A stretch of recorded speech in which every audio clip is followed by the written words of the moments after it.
you are sound asleep and you are very comfortable and you're very tired, you're sound asleep, total darkness, someone slips into your bedroom and turns on a 600-watt bulb next to you, your first and normal reaction is going to be to turn away. Why? Because the light hurts your eyes, and you're not ready for that much light. So actually you turn away. Why? The same is true symbolically when someone who is intellectually and spiritually enlightened, we call that person brilliant. This guy is brilliant. That person is brilliant, meaning they're filled with light, intellectual, spiritual enlightenment.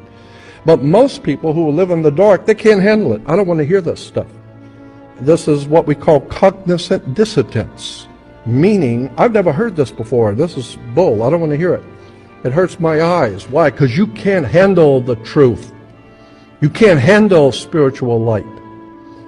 So therefore, you turn away. Well, when someone who is spiritually enlightened is trying to teach you something and enlighten you, what are you doing? You are listening to that person. But as you're listening to him, what are you doing?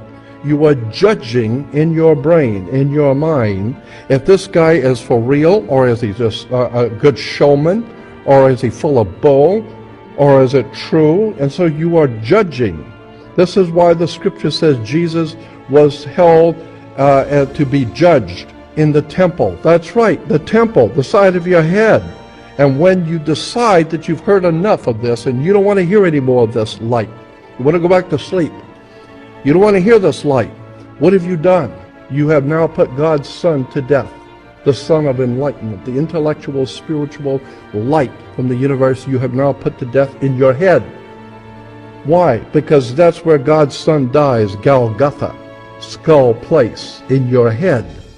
Skull place, that's where he's put to death.